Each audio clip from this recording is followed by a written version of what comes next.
karakia. Recording in progress. Te taua mai I runga. Te taua mai I raro. Te taua mai I roto. Te taua mai I waho. Kia tau mai te mauri tū, te mauri ora, ki te katoa. Haumie, Luie, tāki Takie.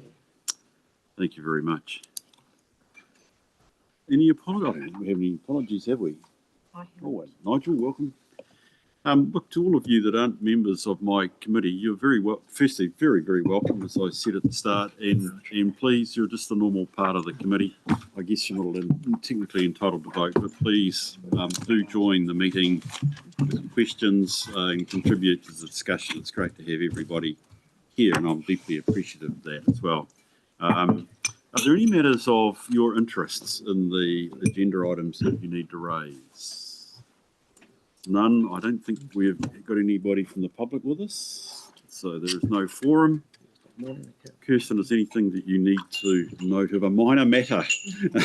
Okay, radio. And Carolyn, anything that needs to come from management? No, we're okay. Good. We have the minutes in our agenda pack. I'll move from the Chair, we take those as a true and correct record. Do I have a seconder, please? Thank you, Grego. Any matters, or well, not matters arising, any discussion on their accuracy or correction, yes, their accuracy? There being none of the motion, all those in favour, please say aye. Aye. Those against? Thank you. I don't think there are any matters arising from it that particularly worried me at this stage. Anybody else got anything they want to raise? No? Matters not on the agenda. Is there anything that we need to consider? Members, we okay? I don't think there is. Otherwise, we'll be eating into your lunch. Okay, that's the thing.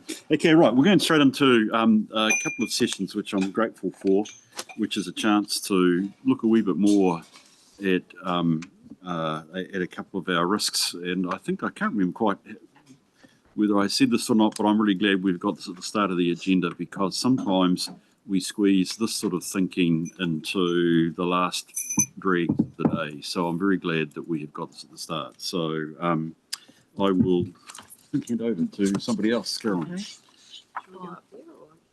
Do whatever you want, do wherever you like to, from Jess. Do we need to drive the If you need one, place? so maybe we'll go up there.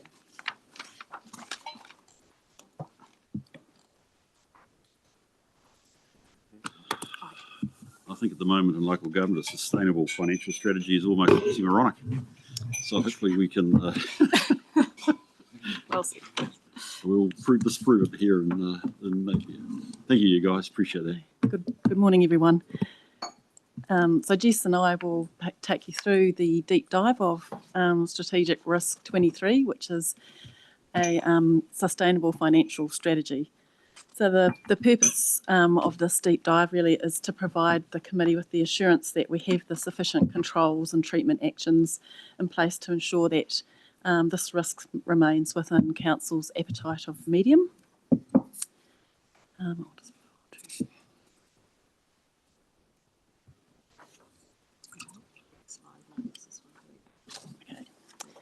So we'll take a closer look at the key challenges that are impacting Council potentially not achieving a financial sustainability. We'll discuss the strategic importance of why we need to ensure we have financial sustainability. We'll provide some examples of key controls that we've got in place for this risk, and then we'll talk through some areas for improvement.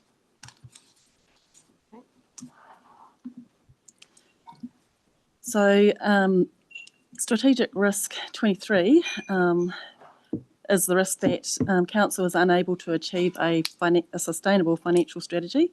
This was identified through the workshops that we held with Council back in March 2023. So the inherent risk rating for this risk is extreme. So that's where we're looking at it as if it was a raw risk. So that's assuming that there's no mitigations or controls or treatment actions in place. So if there weren't any of those in place, this risk would result in an extreme level. When we, as Council assessed this risk, the assessment was that they would target a medium risk rating. So that's where that's council's appetite for this risk landed at medium. And we're currently operating within that risk appetite, which is good. So here we have some of the key challenges that we're trying to mitigate against. So we've got, and a lot of these will be quite familiar to all of you, continually battling against rising operational and capital costs. We've got untagged operational cost savings targets. So these are efficiency lines like vacancy loadings and savings targets to achieve in our budgets. So, yeah, and maybe just elaborate a little bit more on that in terms of why we've included that in this presentation. And we just see that as a bit of an ongoing challenge in terms of us managing to achieve a balanced budget, as sort of having to try and manage through having untagged efficiency targets within our annual plan budget. So we know that going into next year, we've got some unallocated efficiency targets that we're obviously working through at the moment around salary and labour costs, but we've also got efficiency targets within the remaining OPEX budgets in the P&L. It does continue to put pressure on the leadership team and across the organisation to be able to achieve a balanced budget without having to borrow for operating costs. So it's just something that's, we're managing to achieve at the moment, there or thereabouts, but it will continue to put pressure on the budget, on a balanced budget position. I think it's just recognising that we've got this ongoing pressure around rates affordability, feedback from the community around rates affordability, and responding to the ongoing increase in inflationary costs and costs of living and the cost of doing business. So that's a real challenge for us in terms of managing this risk at the moment. We also have challenges around our ageing infrastructure and historical underinvestment in capital and renewals. We have some renewal backlogs. We're facing challenges with climate resilience and infrastructure pressures. We also have, as Jess has sort of touched on in her explanation around affordability, we've got debt affordability and intergenerational equity challenges. And then we have both internal and external change and reform coming at us. And I think one thing Caroline and I talked about when we were putting together these slides is just, again, in terms of responding to those external reforms that are sort of coming to us from central government and policy and reform changes that we're responding to in terms of direction that we are also getting internally from policy decisions from our own elected members, is our ability to change and respond in a timely manner. So as an organisation, it does take time to put change into effect. So to achieve cost savings or to implement policy settings or to bring about change, we're finding that as an organisation, we're not particularly agile. So to achieve those cost savings or to effect policy change, it takes a fair amount of time to implement that change or to turn things around. So that's a challenge as well. And some of the sort of treatment actions or controls that we're looking at to try and mitigate these challenges are things like having supplier panels, bundling our procurement, monitoring and tracking our people costs and resourcing requirements. We're doing an in-depth, about to do an in-depth review of our revenue and financing policy, setting up a CCTO to look at how we can have more of a commercial approach to our investment management so that we can help offset rates increases in the future. We have a resilience fund in place. We're a member of the LGFA so that we can access cheaper debt, and then also we're looking at applying for a credit rating to get even better rates with our borrowings. So there's just a number of things that we've got either in place or working towards. So just in terms of the strategic importance, why we recognise this as a strategic risk and we manage it as such. This supports long-term financial planning and prioritisation across the organisation. Obviously, enables informed investment decision-making across the council, having a strong strategic approach to how we manage our financial planning, and having strong financial planning and strategy gives us a license to operate with, having that trust and confidence with the community, ensuring that we've got all of those things in place effectively around our financial management. So we've got here just a list of some examples of key controls that we have in place for this risk. Each of these controls is assessed as to its effectiveness level. So that is it fully effective, substantially effective, or partially or ineffective? And once we have assessed and made that call, then we come to an overall assessment which impacts the overall revised risk rating for this risk, and that has resulted in the risk becoming a risk landing on a risk level of medium, which is within council's appetite. So I won't go through all of those because they're all things that you're all relatively familiar with. We provide assurance to council and audit and risk through either internal or external audits, reporting quarterly, reporting on our budget variances, and where we are with compliance with our treasury limits and debt covenants. And then also this committee, the Audit and Risk Committee, also provides oversight and assurance to council.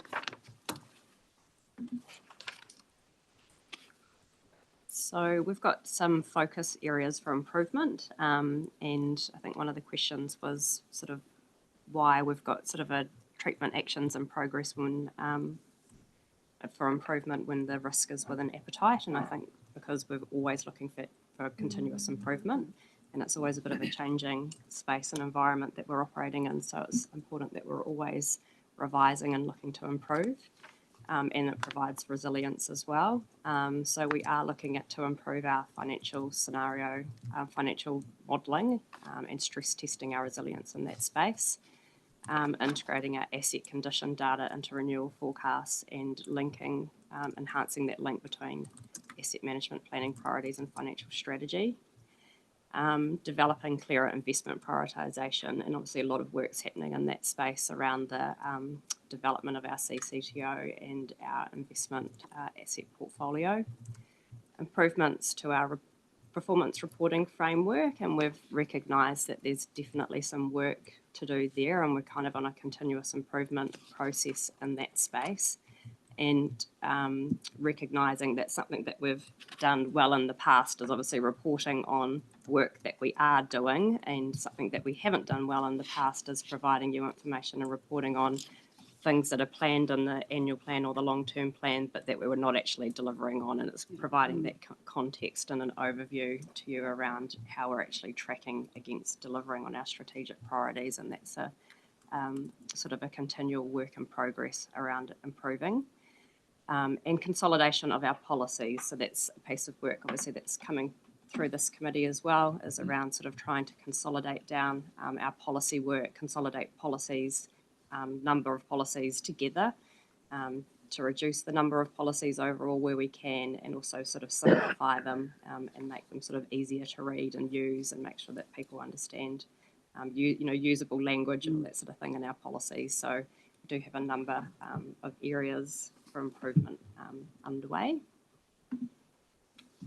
And here's just some of our treatment actions that we're currently reviewing. So we constantly go through and review and update our treatment actions for this risk, as part of identifying also at the same time any efficiencies that we can make in our systems and processes, and just also part of our normal continuous improvement. And that, I think, ends our presentation. That's the end of our presentation. So, just to Thank you for that. reiterate, we are within the risk appetite for this risk, but it's a conversation for the committee to have based on what you've heard from us today. Happy That's to take brilliant. questions. Thank you for that, Jess and Carolyn. Can I just perhaps sort of target our conversation if I could? And I'd invite you to all turn to page, I think it's 11 of our and 12 of our agenda, which is the bow tie, which is just the risk management technique of describing our risk. And I think a lot of what I've heard from a very good presentation in lots of ways comes back to this here.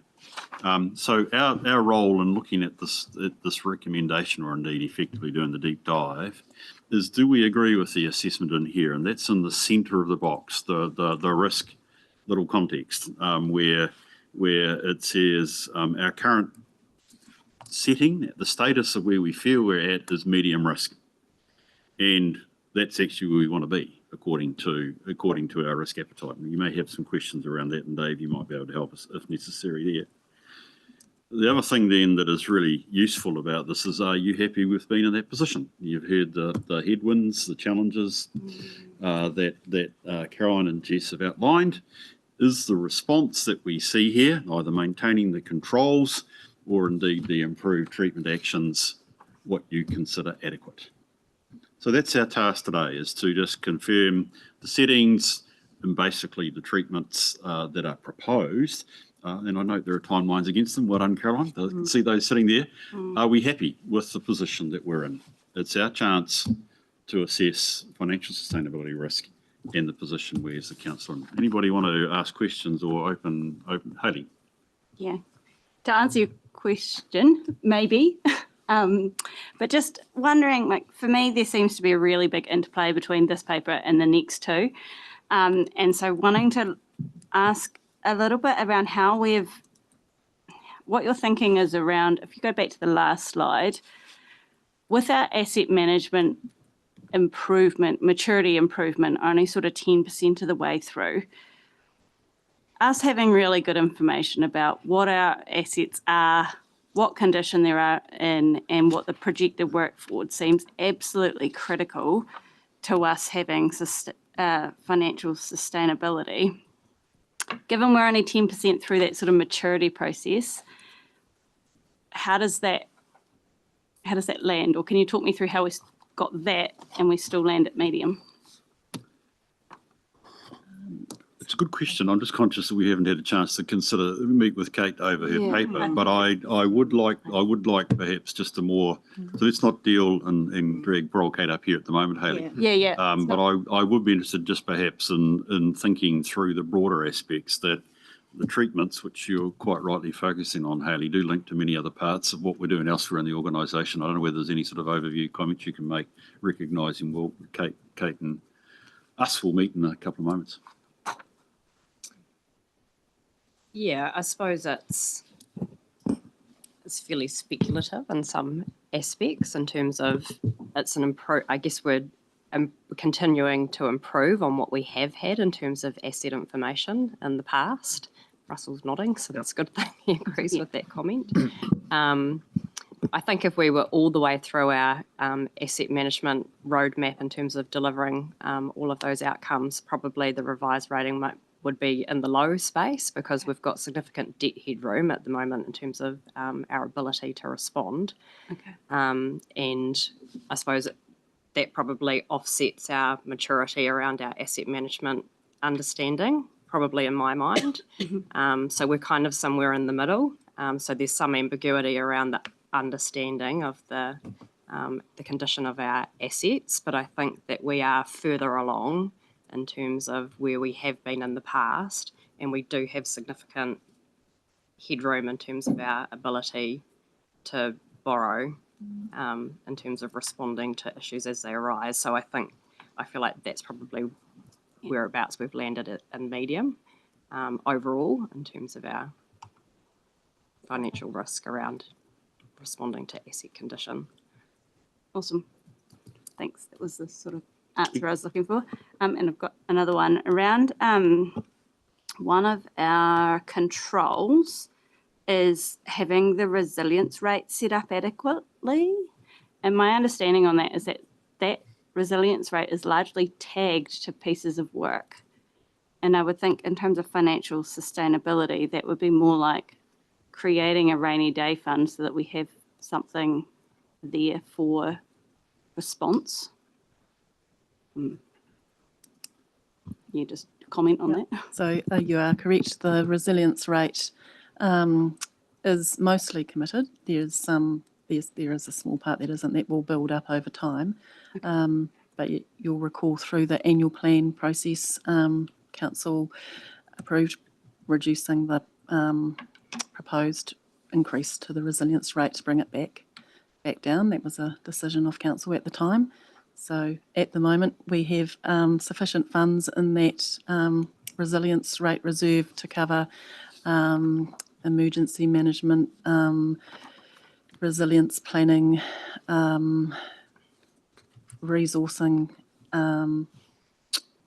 and yeah, I can't remember the other items, but it's fairly well committed.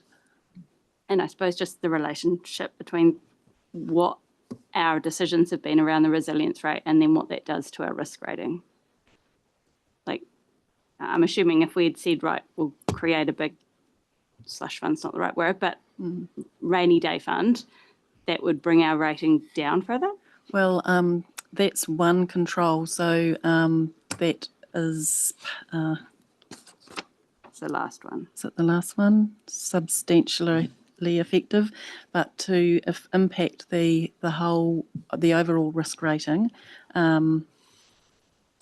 It's a relatively small. it's a small It's just component. In terms of Okay. the size of Yeah. it, in terms of the quantum of our overall funding envelope. Okay. Sally, any other questions, comments? Yes, Kirsten. Thank you, and I'll keep it brief. Again, this is just with regards to the treatment actions, a fit for purpose LTP budget setting process approved by ELT, completed 100%. And just wanting some, I guess, understanding around the role of governance, and because we've not been involved in this process and we're quite pivotal to the LTP process. So will that be coming to us? When are we going to have some visibility and oversight of the LTP budget setting process in terms of satisfying us that that is an effective risk treatment?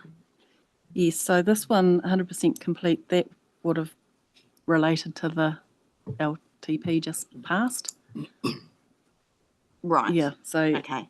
yeah, it's debatable whether we could have actually not included that. Okay. Because the next LTP, we will be coming back and with another budget setting process to be approved. Okay, so that's looking back rather than Yeah. forward. Yeah. Right. Yeah. Perhaps a critical question there, Kirsten, is, I'm not wanting to create more work, but have you debriefed from a governance perspective how the last LTP went? Because now's the best time, if I can be blunt, before we get into the new process. Yep. And I stress this from a governance perspective, did it work for you? Why did it work particularly? And what do we emphasise and add on to make certain that the process is right going forward? So that's interesting. So look, yeah, you're saying it's a control, it's effective because you've used it. The question is it still fit for purpose the next round? You'll have to do that later, but I really would recommend a debrief of some form. We with have governance. got a session set up. Oh, you've got a session set up? sections Oh, yeah, of I'll the like you whole, quite, the whole term coming up. So that will be a part of that. Yeah, good on you. Yeah, well, that's great. Good news. Yeah. Any other thoughts, questions for folk? I just a couple of background questions. Dave, I'm looking your way, mate. What does our medium risk appetite for financial strategy say? What does it look? Can you give me the words that go behind medium?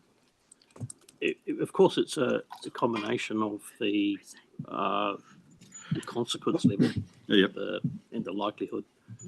In this case, we've got the likelihood down fairly low, but the consequences still remain at major.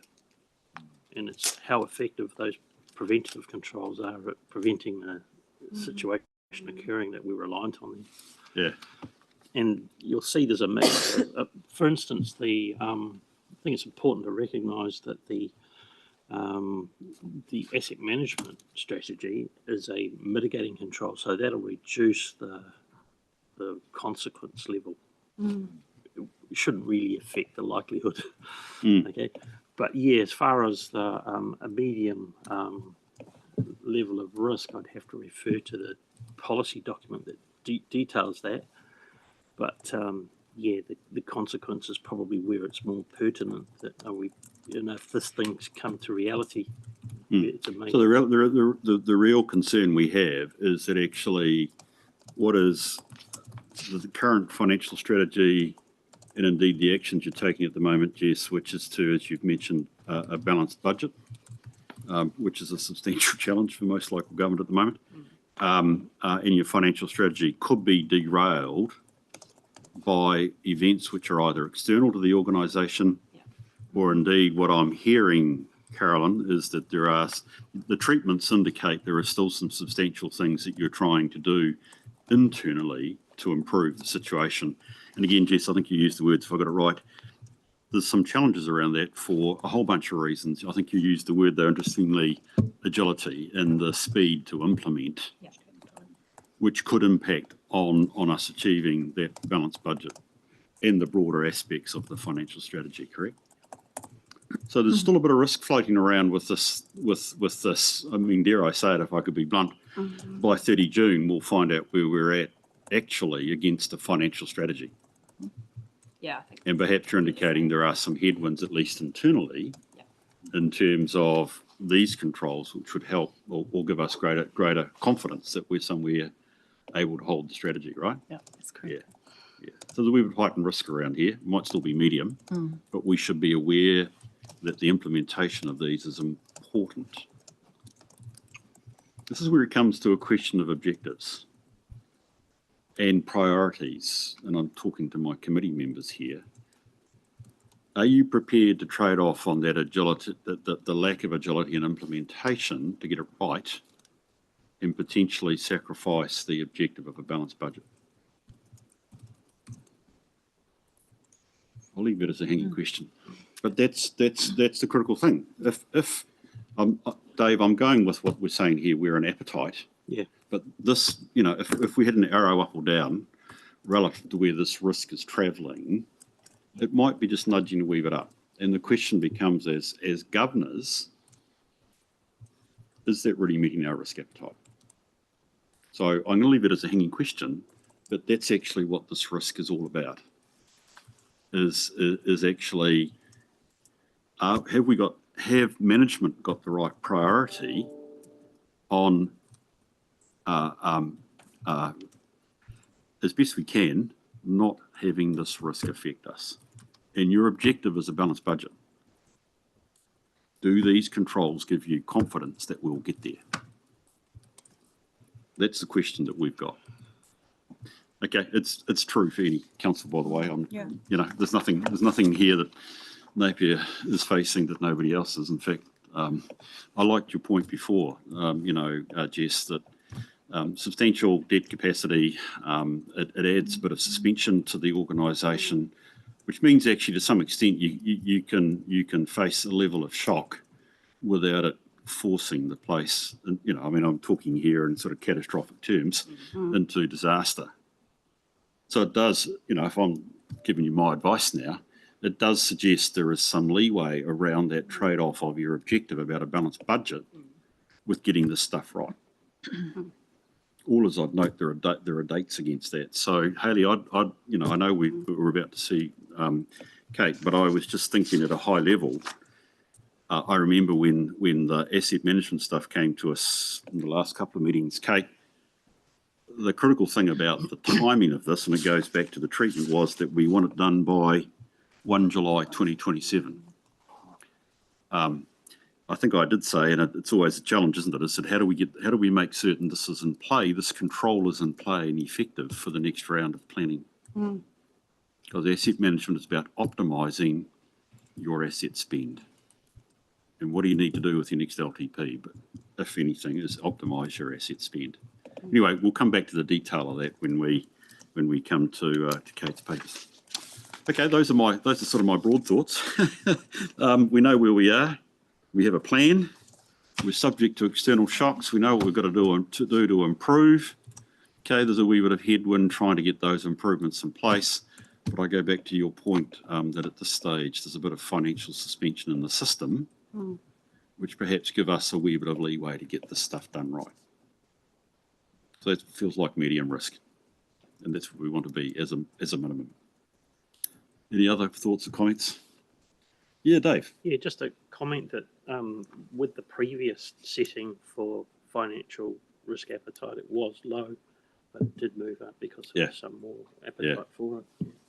Yeah. That's why we're at a medium level at the moment. Well, I mean, I'm comfortable that when I say I'm comfortable, I accept the analysis that medium means, you know, that probably the consequences are difficult to control because we don't have too many places to go if the consequences are too high, other than the ratepayer. So, you know, I mean, even if we take on debt, which is our immediate suspension, we still have to pay it back, don't we? So, well, I think we do. So that's fine. Okay, look, let's go to the resolution then, please, which is that we receive the report and we receive the analysis. So I think the critical thing in putting this motion and adopting it is that we've received, we've heard, and actually, in reality, we're comfortable with the settings as they stand at the moment, taking into account all the discussion and the good information that we've had from management. Our role after this is to support management to get those treatments done, I would have thought. So I've done all the talking. I'm going to move from the chair that we do that. Hayley, are you prepared to second? Thank you. Any discussion on the motion? Being none, I'll put it all those in favour. Please say aye. Aye. Those against, it's carried. Thank you. Thanks, you guys. Righty, emergency management. This is a bit of a, just to pick up on where we're going with the recommendation, I think, Tunis, is that right? Oh, and Blake. We've got Blake online, is that right? Oh, and we've got Kate as well. No. More the merrier. More the merrier. I'm in the background, Bruce. Oh, thanks, Blake. Appreciate Yeah, that, mate. cool. I'll leave it to you guys. I hope you work out who's going to lead. Are you leading off, boss, are you? Are you leading off, Tennis? Yes, Thank yes, you. Mr. In your Chair. hands, please. I've got a team behind me, so Yeah, good. they're somewhere.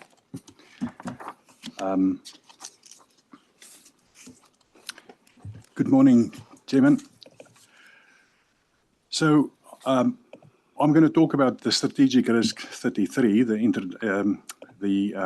just looking at our emergency management, effectiveness of that.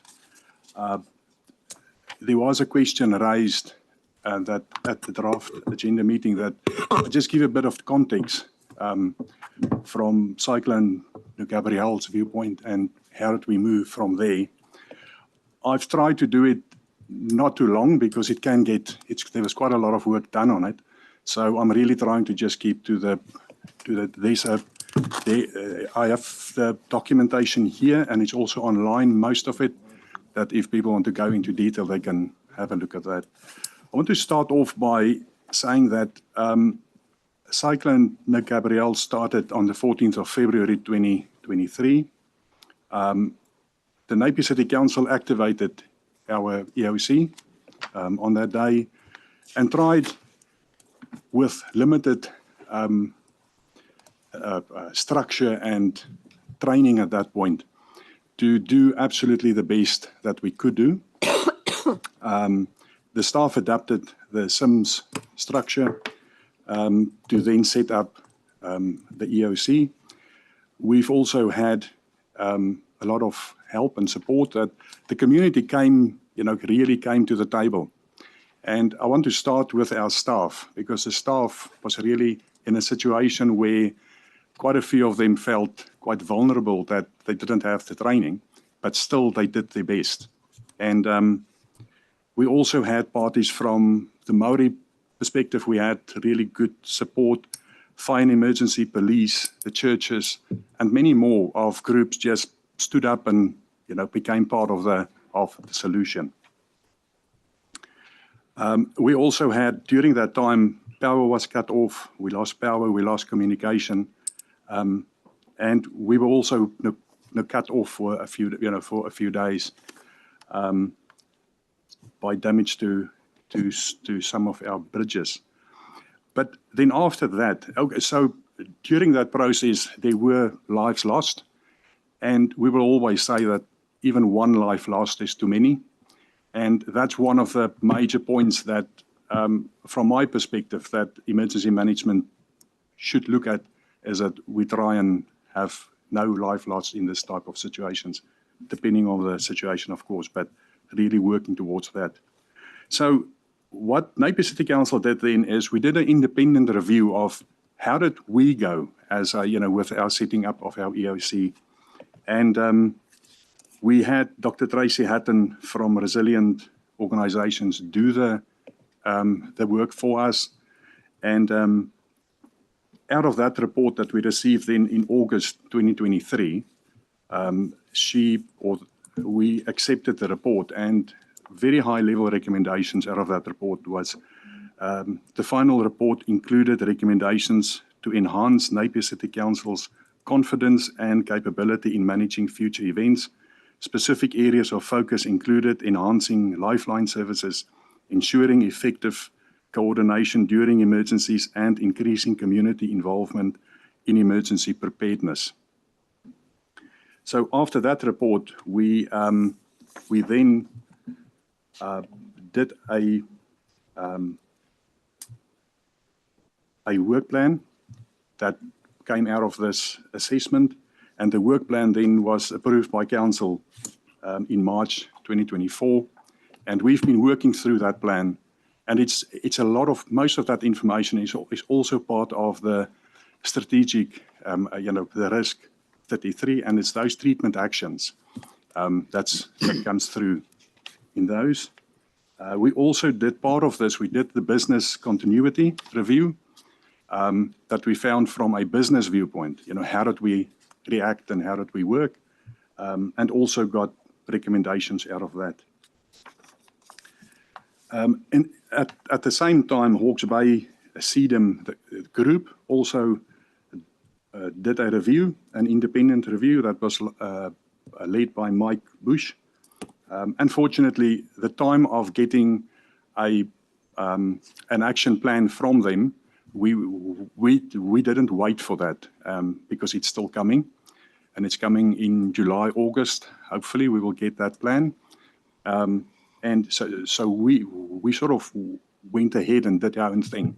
So after we receive that, we will be coming back and take that implementation plan and check it with our plan and just adjust what's needed, if anything. So have we missed anything out? So that's the context that I wanted to give. And Mr. Chair, you find that, are you happy with that? That's very helpful. Yes, again, going back to the bow tie now, Dennis, I'm very interested in the treatment actions, and your report describes where you're at with what seem to be some key treatment actions, which I'd be interested to know where you're at with those. Yeah. And maybe just because I've read the recommendations of our independent report, I just thought that from the Mike Bush report, we also got high-level recommendations. And they say key recommendations include enhancing emergency response arrangements, providing public communications, and strengthening relationships with partner agencies. The report also called for better support for vulnerable communities and mental health services. So those are the higher level, and as I said, we have the reports. So just looking at the report itself, we are out of appetite, and what we've looked at is that because part of, and the main reason for us to be out of appetite is that we've got 4 treatment actions that still needs to be addressed fully. But what I want to say about the treatment or the out of appetite is that we are not far off the mark. It's not that we are completely, we are quite close to change the scale. So that's some good news. But we have to look at the treatment actions that we've got. And so what I do have is I've got table 1 with the 4 treatment actions. And one of the questions that was asked by Councillor Sully Crown is just to give a bit more detail about them. And so what I will do is I will go through them one by one and just give you a bit more detail of where we're at. First of all, to determine and implement Lifeline strategy. The first one is you will look at the completion date. That was last week. So we have to review that, and we will be looking into how and to what date we have to review that. At this stage, what I can give us a bit more detail is that now the documenting and engaging with lifelines are a key part of the response plan. Most lifelines have been reflected in the response plan. The welfare coordination group are engaged in strategies for connection with lifelines. Then also, Russell and I are now going to the meetings, for the lifelines meetings. And the reason for that is that because of Russell's involvement with the Three Waters, and I'm starting to get involved with the building assets. It's just to keep that balance for us there. Russell, do you want to add anything on that lifelines? Yeah, sure. So part of that is my a member of the executive lifelines part of the regional council. So yeah, we identified that as a potential risk with some of the redesign work and the regional waters activity. So we just wanted to mitigate that with bringing Thunis into that executive group. Thank you. So the second one is that it's to develop and implement a BCP or business continuity plan, a test plan. So the plan has been developed. We have tested it in December as a tabletop exercise for us as the ELT, and that was very interesting because it was the first time we put it to the ELT without them really seeing anything, and just to actually test what will happen if something happens now or then. We did make some changes to the plan, and Dave and Blake has been working on that plan as well, doing some auditing and reviews. And so you will also see that the date we've got here is the 24th of June. I'm confident that because we are on 90% and the work that has been done, that we should reach a 100% on that one. However, whenever we talk about 100% on any of these, it's just a starting point. It's where we actually should be, and then we need to keep on reviewing and making sure that within live exercises and looking at that, but it's basically a continuous improvement, thinking around these treatment actions. So then the third one is to develop, implement, and test emergency welfare plan. We are there, it's shown here for 24 November, and we are 55%. So just on that one, continuous engagement with agencies that contribute to regional welfare, and this is facilitated through the welfare coordination group, and test will be conducted through desktop and scenario-based exercises delivered by CEDAM and internal exercises. Just on that point is we got an email yesterday that our tabletop exercises have been moved from July to the 4th of September. So that gives us a bit more time. But I do know that the work that's gone into it, although we've got a 55% here, I think we are sometimes very tough on ourselves, and it's not a bad thing. It's not good to be too positive. It's sometimes good to just hold back a bit on the positivity, and because there's a lot of work being done on it, on the welfare plans, and there's also work done on the hubs, and so there's a whole raft of things happening that needs to come together. The last one is that it's to develop, implement, and test emergency response plan. Now, as we know that the emergency response plan is it's where everything comes together. This is where all the plans that we've got will be in that response plan, come together in that. But I do want to the points made here is the individual documents that make up the response plan will be merged into one completed document, and then to be delivered at the comms team or to the comms team for editing in July, and then also final approval by the controllers before going to the ELT for their sign-off. And then function groups are using sections of the response plan. This is with regard to EOC, detail relating to equipment and response procedures. So there was, Councillor Crown asked a few more questions, and the first one I've dealt with. It's the detail. I'll just give a bit more detail on the 4 treatment actions. The second question that you asked was, do the incomplete treatment actions affect operations readiness today?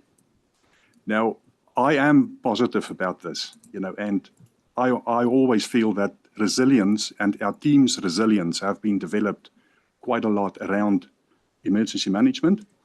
And in some of the cases, or in most of the cases, you don't need to have everything set up, 100% set up. It's about that resilience side. And if you look what happened with the Cyclone Gabrielle, even with minimum, well, basically no training, it still went off quite well. It wasn't such a train smash as people would have expected. And that's the point about being resilient. And, what we are looking at is to try and reach a gold-plated setup. That's always fantastic, because the better you've got your system sorted out, the easier you'll be able to deal with basically any event. Because the challenging point about asking that question is, what will that event be? What type of event is it? It could be a myriad of things. And I think with what we've got today, we will be in a much better place than we were on the 14th of February 2023. So the next question is about the transport and equipment solution. And it said there that it is deemed totally ineffective, and no reference to priority or interim alternatives.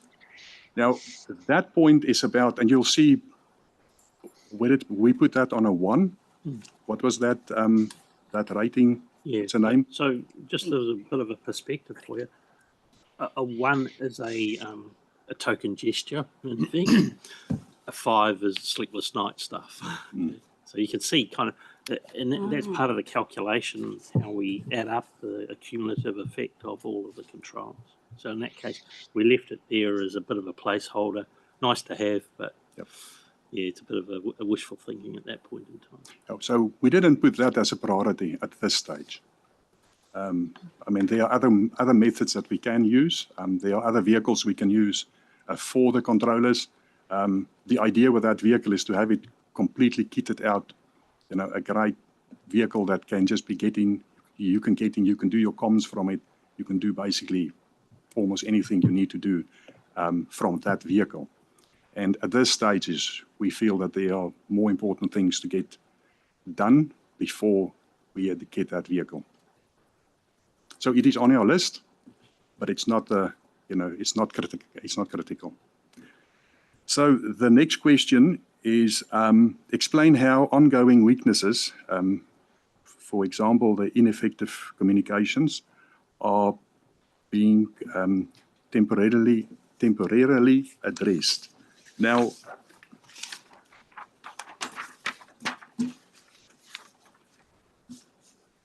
when you look at our documentation, our documented and communications plan, it's showing it's 100%. However, what we did was for covering us in an event that happens and you lose, as we've done, you lose electricity and comms. We have 5 Starlings that's set up. We also have the standard operating procedures that's developed for it. And we also have 2-way digital radios and satellite phones. I just want to confirm we also have the radios digital in vehicles. So they're also set up in vehicles. So we should not be, or we will not be in the same position as we've been with the previous big event. And then the last one is include escalation triggers or indicators if readiness deteriorates. For example, post-event review mechanisms. Now, for any event declared an emergency, the emergency management lessons learned process would be expected to provide feedback for any improvements. This would possibly be captured under the debriefs control and possibly the documented emergency response plan and documented emergency procedures. So it'll be part of the response plan that we do review what we've done. Thanks for that, Terence. That's great. So it's a mouthful, but the hopefully attention to the detail, that's really superb. Yeah. So again, the challenge for us is exactly the task is exactly the same as the prior one. Page 19, we have the bow tie. Tunas indicate out of appetite, which automatically should be a red flag for us as a committee.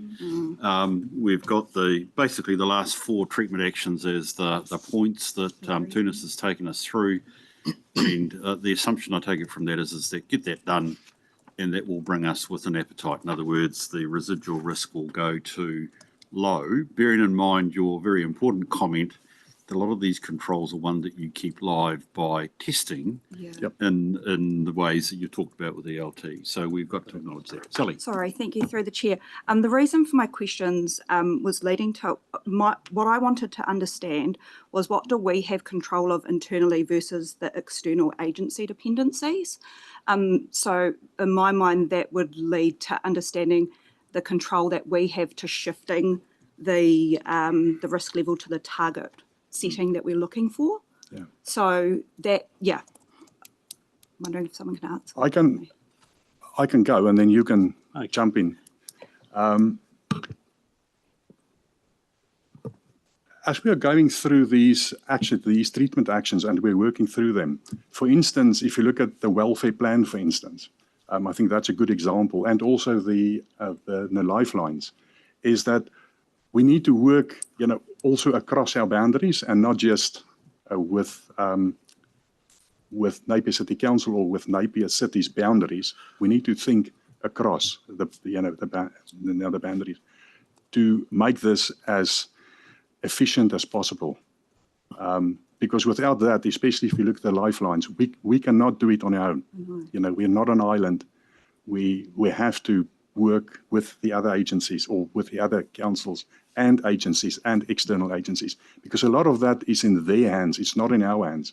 So we need to work with them to say what our needs are and how we see it.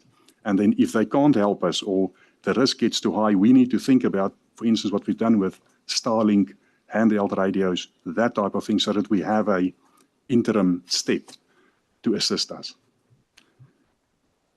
Do you want to? So is it in our control to achieve the targeted risk setting of low? I believe it is, yes. Thank you. Having gone through the calculations here. So, if all these treatment actions are concluded appropriately, then we will probably assess it as within appetite. I think it's important to note in this category, it's actually service delivery, not health and safety. That's the primary category of risk. The consequence will be impact on human life. But we can only prepare as much as we can for that, and that's our job to do, and that's the service delivery aspect. Thank you. Thanks, Sally. Any other questions? Haley. Through you, Mr. Chair, thank you. This looks really good. Just a question. I noticed that the paper doesn't mention the role of community hubs in our emergency management approach, and my understanding is that they're quite important in our local resilience and how we're planning our efforts. So can you clarify how they are integrated into our planning? Or? The hubs would be part of the welfare plan.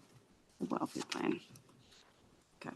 So they're not mentioned specifically here, but as from a resilience viewpoint, we are working with our team, especially from a community resilience and the emergency management and group. We are working together to get I think at this stage we've got 16 hubs identified. At this point, we've got 4 up and running. So we are working towards getting all of them, as soon as we can. within the next few months, getting them up and running. Great, thank you. Any other final comments before I go to the resolution?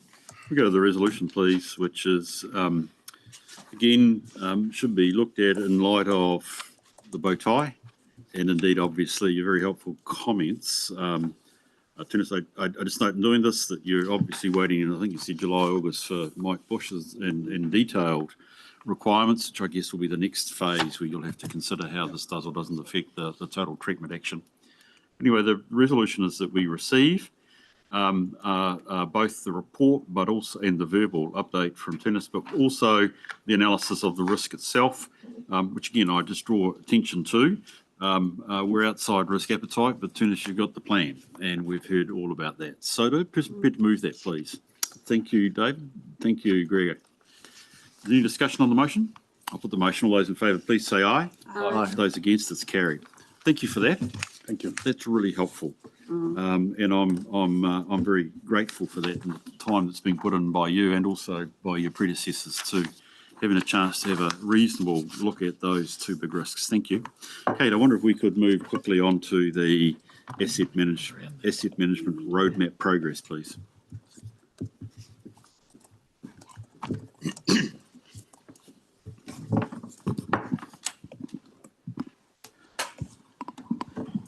Thanks, Kate.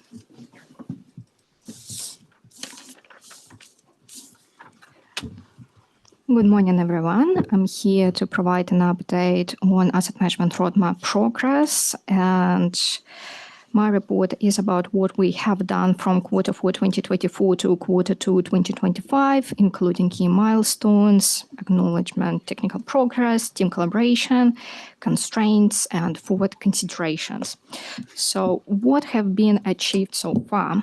We had a lot of tangible progress made across several phases, even when phase 3 and phase 4 started ahead. 1 quarter earlier for phase 3 and two quarters earlier for phase 2. Also, I outlined each status and details in table 2 on the page 2024, but I would like to bring your attention to the table 3, where the summary of key activities and projects happened. That's how much effort team has put in finishing certain projects and in focus areas, because it's pivotal to create a good groundwork now to start maybe using those benefits right now and enable further LTP, because reporting is quite important in process development. And when you have a lot, I just brought this into 3 focus areas like foundational tools and process developments, operational standardization, and strategy and planning foundation. And as you see, the majority of our projects has been finished and only one paused. That's a draft of asset management strategy. And here I would like to take an opportunity to link back to the previous report about financial sustainability, that to have an asset management strategy document is one activity, and fully embedded and integrated into the practices is an absolutely different beast. So just while I'm reporting on this, just wanted to clarify this distinction. And also, given all of the effort and how much we achieved, I would like to acknowledge the contribution of teams and relationship that has been established during this time, because it's all about people, and they were, the key of success here. And that was City Services with their strong ownership and use of digital tools and routine dashboards.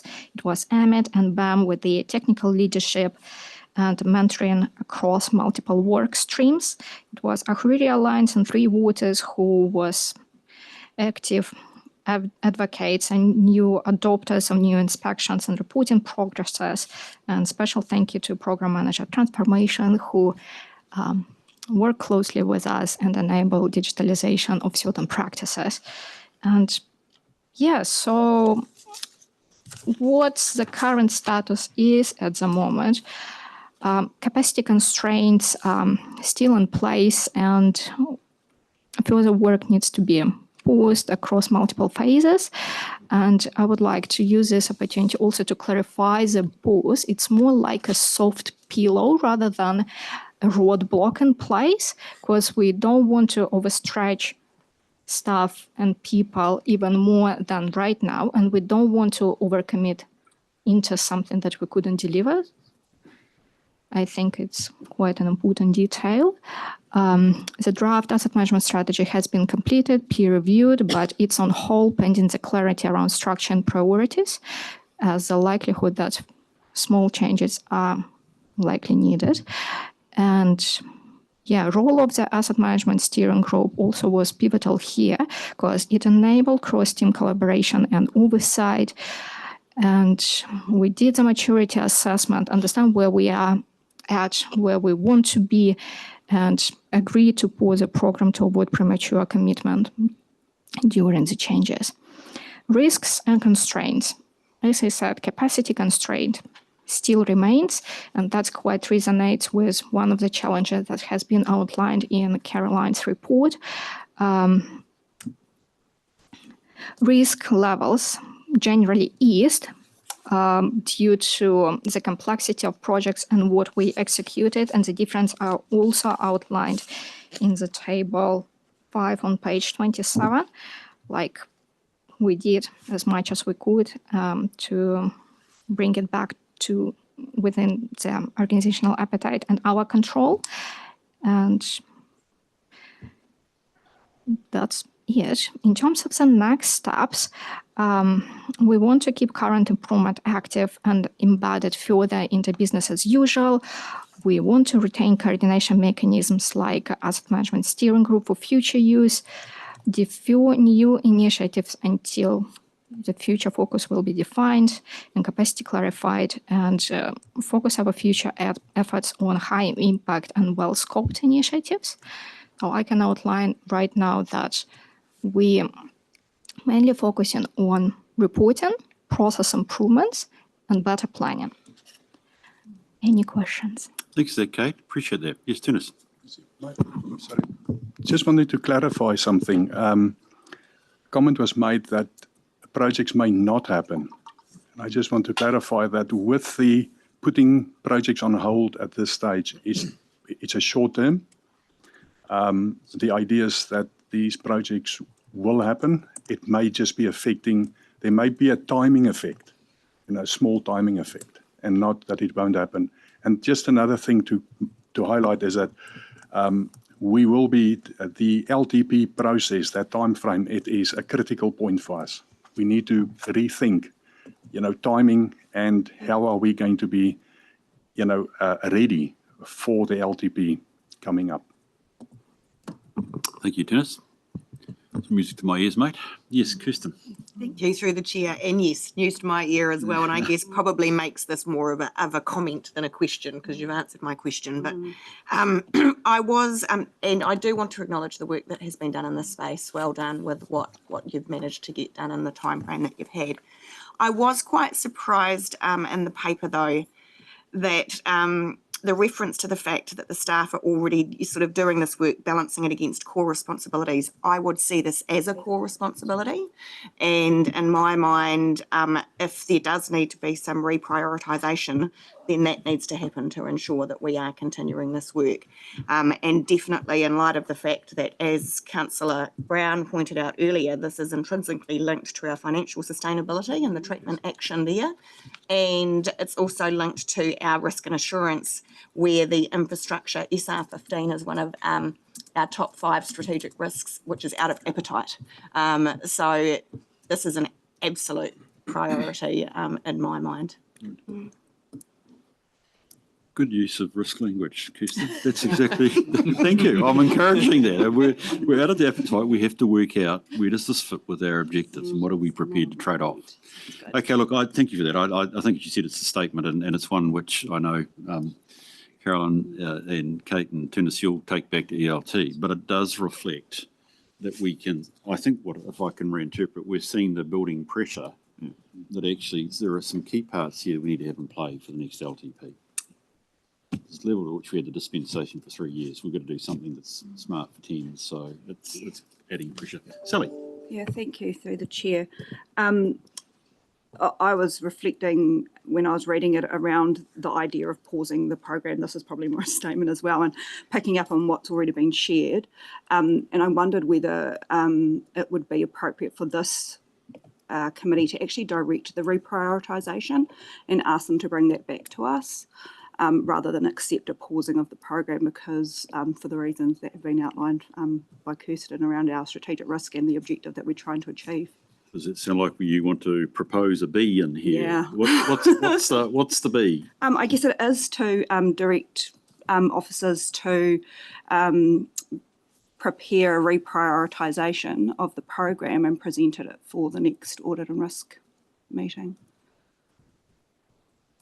I hear, picking up on what Jess said earlier as well, that change takes time.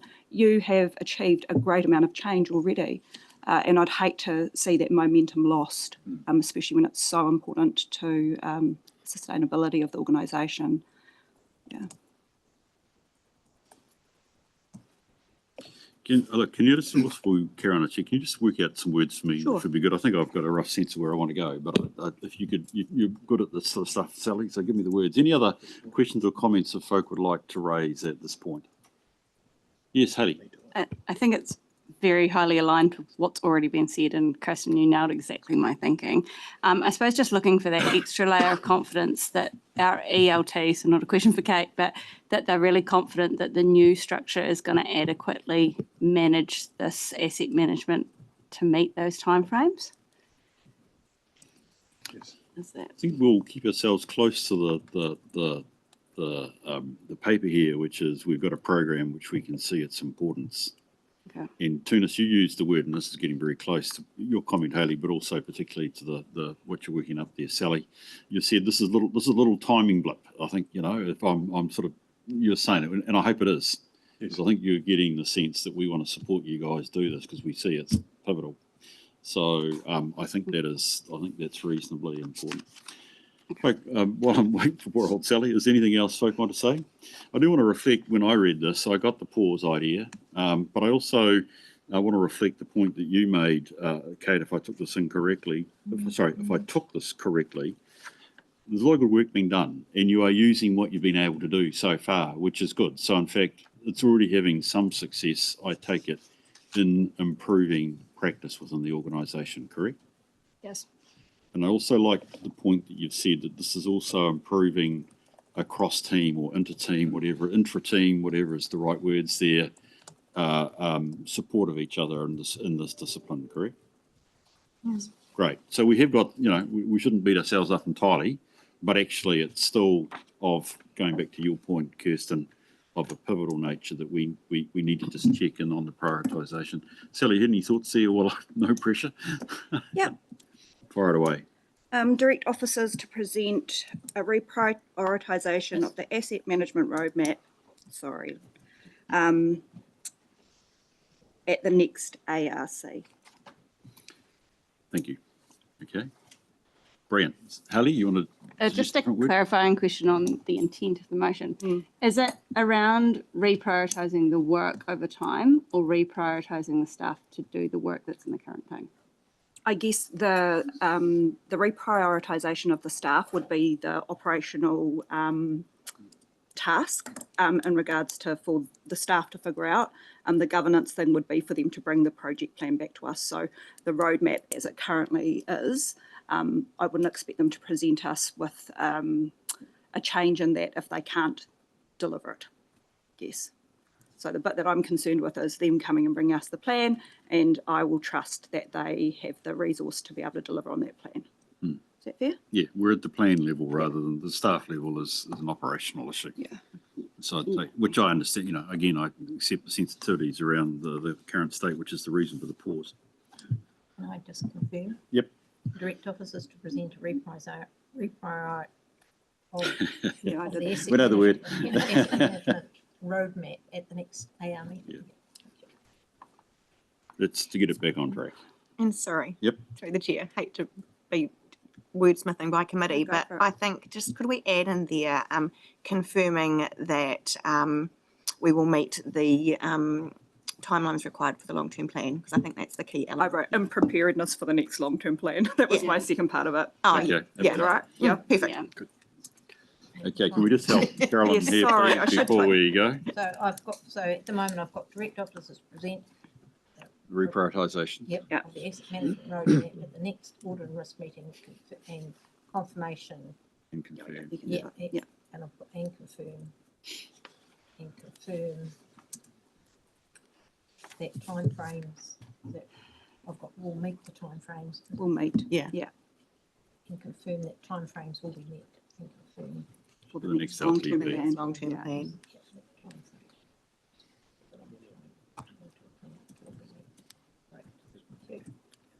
So I'm very happy that we take this amendment as it stands, or the addition to the resolution, and I do want it to be seen as a strong emphasis of support for the work you're doing, Kate, not a criticism. This is actually a strong, we think this is so important, we want to see it, through. Are you prepared to move that, are you, Yeah, Sally? sure. Do I have a seconder, please? Kirsten, thank you. Is there any discussion on the motion? Can I put the motion then, please? All those in favour, please say aye. Aye. Those against, it's carried. Thank you for that. Dave, risk and assurance report, please.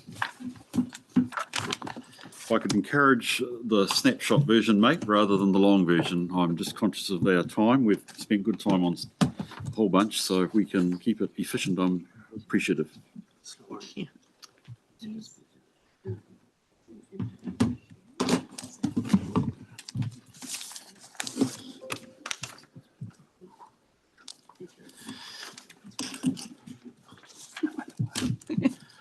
All right, I'll start off with page 30. This is a summary of the out of appetite strategic risks and what we're doing about them. Strategic risk 15, infrastructure, referred to earlier on in this discussion. There are 5 incomplete treatment actions that are due to be completed by the next 4 weeks.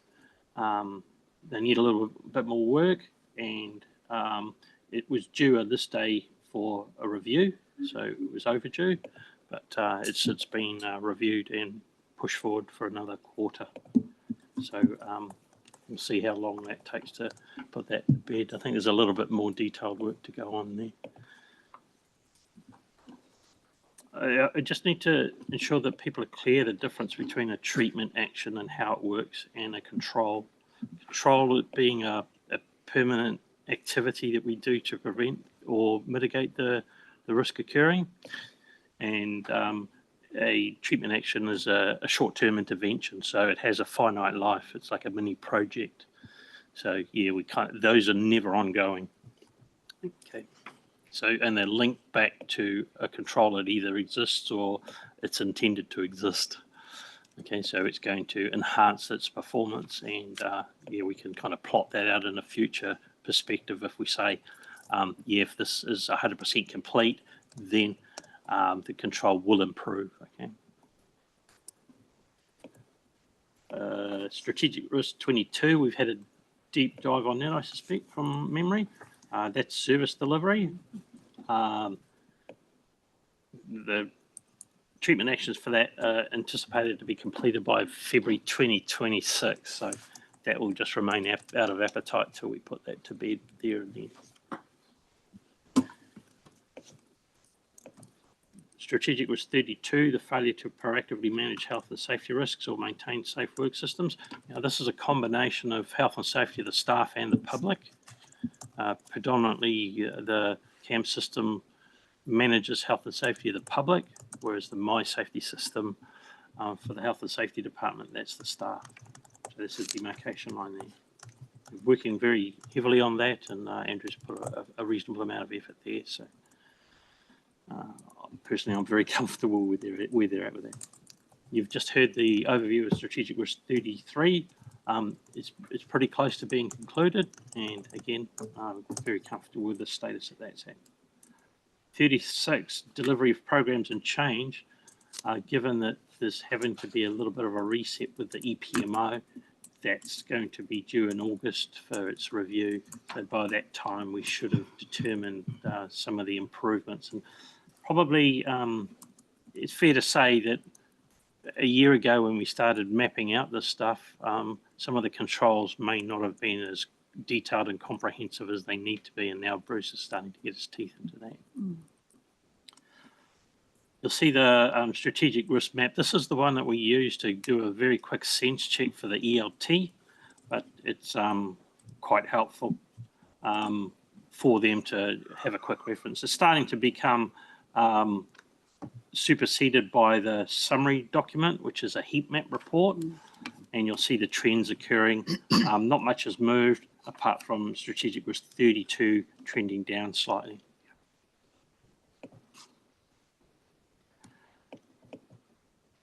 The 1.2.4, the current status, I'm just showing you that that's over a 13-week period as opposed to 12 or 11 sometimes. But yeah, this is reasonably healthy. The actions overdue is what I've referred to earlier, and the manager that owns that just needs to do some work with me on that. Onto the operational risks. Again, these trends have started to come down, and I talk about that on page 34. But as I've indicated before, with the redesign of the business, you may find they stall a little bit, or perhaps even go backwards, because these things are becoming due all the time. So that review, the closing treatment actions, yeah, if we don't keep on top of those, this is where those things will impact us. You'll see the trend happening from the previous meeting and this meeting. We've come down some 8 across the board. But I think what we will find will happen if we have a realignment of the business, some of these numbers may change. So the directorates may kind of change their scale of what they're covering. So yeah, these numbers will change. And I'll give you an appraisal of that at the time. Risk training, yeah, I'm still pursuing that. I'll probably need to give a little bit more detail of the retraining that would need to be done on a regular basis, and we use lessons learned from areas where people haven't quite understood the risk management process, but there's still some outstanding training on the risk essentials that needs to be completed.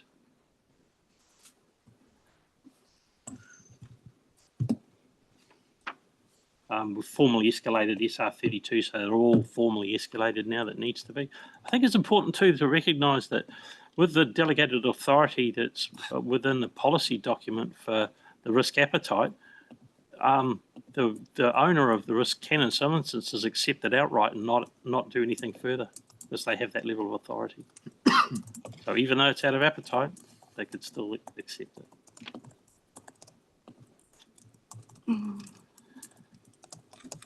The emerging risks I talk about, again, with the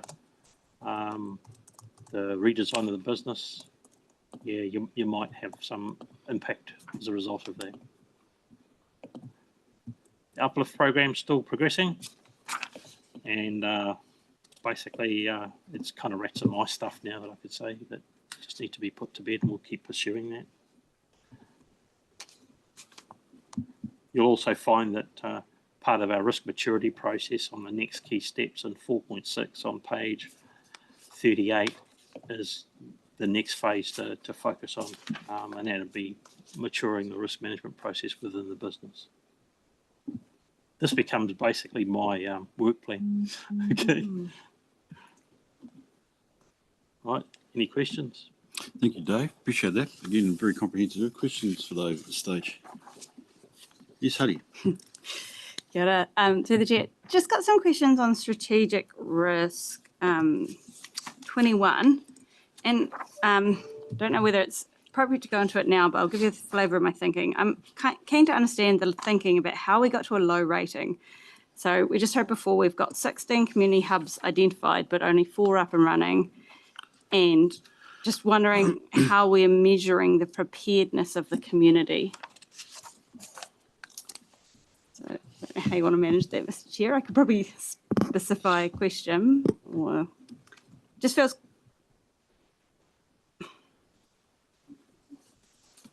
surprisingly low.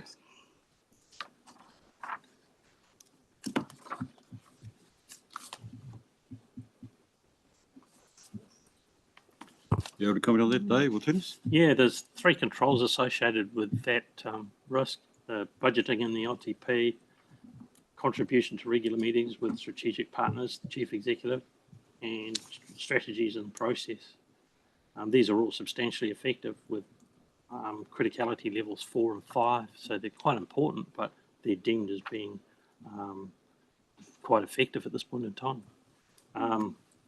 The preventative one is the budgeting in the LTP, which will reduce the likelihood, of course, but the consequence level started off at major and has reduced to moderate as a result of those 2 mitigating controls. Mr. Chair, may I just think if I can answer your question, the councillor. We have staff that works closely with the community on each step of these hubs. And, you know, we don't see them as being up and running if our staff do not, let's call it, sign off on the hub, that they are satisfied that the people that's working on it, you know, they've got a, let's call it a management group, you know, that will set it up and work with it. We give them the necessary material that they must use, you know, like forms and all that admin type stuff, and also train them in how to set it up and who to work with and then who to contact. So it's a, yep, it's quite a detailed process that we go through, and we do sign them off. So if we say we've got 3 up and running, it means they are up and running. That if there's an event happening, they will be able to activate and to be able to help people coming to them. Does that help? Kind of. I'm just trying to reconcile how that kōrero relates to a low risk. That sounds like there's still quite a lot of work to be done. I'm not hearing a clear measurement of how we're measuring the resilience of our community. And so how are we measuring that to get into low?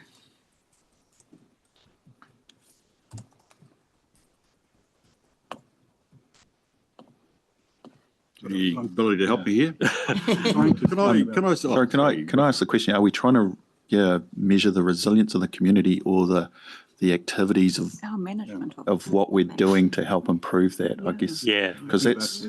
I suppose the resilience is the effectiveness of our activities. Exactly. Yeah. And so I would imagine that we wouldn't end up with a low unless we measured somehow that our activity was being effective. And I think that's what I was trying to say, that the way that we are treating it is that everyone that we sign off, for instance, the hubs, we sign it off and we are 100%, well, as close as you can be, certain that the people know what to do, how to do it, and they are comfortable for taking it on. Because to measure resilience, it's I don't, Yeah. you can help me there. I don't know how to measure resilience, but except in an event where you can see how people then react. But otherwise, we are using the processes, and you know, it's like the welfare plan, setting that up. Yeah. Okay, well, I suspect you'll keep your eye on that one, Haley, which is fair enough too. I mean, there is a state here to which the question rolling becomes, particularly the previous report, are we happy with the direction of travel? It's probably more a slight judgment, can I be honest, whether that's low or medium. And I think at this stage we just maintain a watch, and I invite you to do that. I mean, keep Turnus's feet to the fire. You know, 16 out of 16 is what you're looking for, but you know, and I think you're saying you're on track, but it's still got a wee bit of time to go, right? Okay, cool. Thank you for that, Haley. Yes, Sally. Then Kirsten. Thank you. Through the chair, I don't know how to put this, but sorry, so I'll just talk it out and hopefully someone will be able to give me an answer. So I heard you say that because of delegated authority, some risk owners, they don't have to actually address or do something if there is something out of appetite. There's also a note in the report around the anticipation of treatment actions not being completed due to what's happening in the organisation currently. Both those things seem a little scary to me from a risk perspective, and so I want to understand how we manage that. I get that we have the reporting that comes through to us here, but can you talk about maybe some of the internal things or operational things that you have in place that can give us confidence about how those are going to be managed? Yeah, I present a similar report to the ELT on a monthly basis with very similar, if not the same, content, and ask for them to support the process if that's required. That also includes the system can notify individual owners and their managers, and the risk owner, when these overdues are happening. So normally a week out, and then if it goes overdue, it'll kind of give a reminder. But if there's a myriad of emails in their inbox, they might not spot it. So yeah, you'll see that in the reporting about what's overdue on the overview report with the donuts on it. Yeah.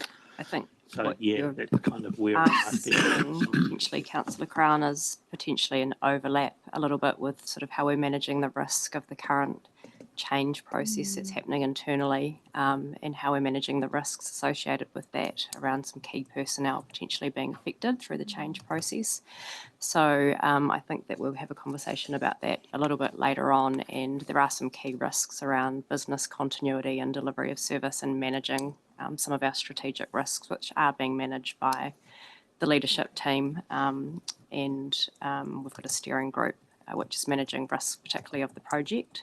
And we are, do have sort of a line of sight around some of those issues as well. So we can probably address maybe some of that when we talk to that a bit later on. Thanks. I think it's fair to say also that as much as it's scary that these managers could accept it on your behalf, they don't. Okay. So as a rule of thumb, they kind of put things in place and start to kind of manage it and give you some time frames of which will be exposed. Okay, so that's the whole intent. And I would question them in any instance that, do you want to have your neck on the block for that length of time at this level? And it's quite good, actually. Kirsten. Thank you, through the chair. And this question is probably sort of supplementary to Sally's, so maybe better addressed later, but it was just around the fact that we currently have 14 operational risks without controls. And if we have some indicative timeframes around that program of work and how that may be impacted by the change process that we're working through. So we could, we better to leave that for that. I think so. Yeah. And my second question is actually a question for the committee with regards to SR 32, which is around the failure to proactively manage health and safety risks. And the key preventative control there that has been highlighted is training for elected members. And whilst I understand that we at the moment are choosing to defer that training until post-elections, which from a financial perspective makes perfect sense, I guess just testing the level of comfort of committee members around the fact that we will have that gap till December. Therefore, we will stay out of appetite until such a time as that training has been rolled out. So. My response, if I may, through you, Mr. Chair, would be that needs to be a question put to all elected members, not just the committee. So yeah, I'd certainly support a conversation being had with all elected members around that. Just note that as an action, Carolyn. Thank you. Yeah, I think it would be good to do that. Kirsten, I reflect another of my commitments. Met yesterday to get updated on the. Sorry, councillors. In fact, my committee was updated, and all councillors were invited to be updated on stuff we had divined out of the Ports of Auckland issue and what have you. So the ongoing knowledge needing to be retained, I think, is reasonably important. And I would think that would be useful for your council to consider. Actually, December's too late. I think is your point. So I'd agree. So an action point there. Anything else for Dave's report, please? Okay, thank you for that, Dave. As always, it's useful to go through it, and I like, Sally, your questions in the sense of I just wanting to understand not detail of, for instance, operational risk, but actually what is the system for managing. So if you just think through, I hear the informality that you're saying that you bring around acceptance of risk. I had assumed that if somebody was going to be accepting risk, they would probably have to escalate it one up at the very least. Bear in mind, if it's operational risk, Sally, Yeah. I still don't necessarily think that would come here if it's going to be accepted. It's still going to be a ELT responsibility. Perhaps to understand more, or even a live example of how that's worked out at our next meeting might be just helpful to understand that. It does raise some questions. Okay, simple as that the simple recommendation is that we receive the report. Do I have a mover, please? Thank you. Somebody? Kirsten? Thank you, Dave. I'll put the motion. All those in favour, please say aye. Aye. Those against, carried. The charter. Can we look at the charter, please? And Sally, I think I probably would almost ask you to speak to this, given you've got a suggestion for some changes to the recommendation. Sure. Dave, sorry, I should have looked at are you speaking to the C, Dave? Yep. Yes, thank you. I'll let Dave start first. Yeah, no. Yeah. In general, what you'll find is I've aligned some of the contents of the references at the top of the header. Thank you. So, but probably the more critical point, and I had a bit of a chat with Councillor Crown about this, is the possible impact of the CCTO situation. Okay, it's referenced in this document, but we have no mechanisms really to make that happen as far as reporting, auditing, and the like. So, yeah, I'm happy to take any guidance you require on that. Thanks, Dave. Well, look, in fairness to the rest of the committee, Sally did raise some questions with me around the charter, and I said, look, go for it, Sally. I like the direction of travel that you're going in. So I wonder if you just, to encourage the debate, why don't you take us through, A, your thinking, Sally, and B, behind Dave there, we've got essentially some suggested changes to make. So in your hands, thanks, Sally. Yeah, thank you, through the chair. Actually, thank you to Dave for pointing it out post pre-agenda. I really appreciated it, because I do think it's a really good opportunity for us to tidy some of these things up, not just in preparation for our CCTO, but also being cognizant of some of the changes that are coming at us in local government across the country, and potentially what that means from a structural perspective with additional CCOs. So utilising a committee like this and the governance structure that we have in place, I thought it would be a good idea to make the inclusions and the amendments that I've suggested. So as I said, they're behind Dave. But basically in the membership section, just adding a clause around CCO, CCTO, their responsibilities around risk management, to add the expectation that CCOs and CCTOs align with Council's risk framework where appropriate, and that they report on risk maturity through to here. Responsibilities around health and safety, to review health and safety risk reporting and critical incidents from all council-controlled organisations and trading organisations. In the audit scope section, to clarify whether this committee reviews, notes or follows up on audit findings from council-appointed CCO auditors. And finally, in the performance monitoring section, to add provide oversight of the alignment between CCO performance and council strategic objectives, including financial sustainability and statutory compliance. So those are the additions to the charter that I was suggesting. My final suggestion is actually that it's also an opportunity to review the naming of this committee. I've had a number of conversations over the last 3 years about the scope of what we do here and how that fits with audit and risk. And my opinion is that we're more a risk and assurance committee. It matches the charter much better. So I thought we might take the opportunity to consider renaming the committee as well. Obviously acknowledging we're near the end of a triennium. However, I think it would be a nice setup for whoever comes into these seats in the future. So those are my suggestions. Thank you. So we've got the basic, sorry, not the basic, but the charter as you've got it sitting there. We've got some suggestions. Essentially, I hope people can read that, but the right-hand column essentially are the proposed amendments as outlined by Sally. So, are there any comments or questions folk would like to make? Oh, and there's also the renaming of the committee. The Risk and Assurance Committee, I think, is what you want, isn't it? Yeah. Some people say elsewhere RAC. I don't know whether that's assigned to management or not. I don't know, but RAC, it's we won't put the K on it. So Risk and Assurance Committee. So comments or questions from folk?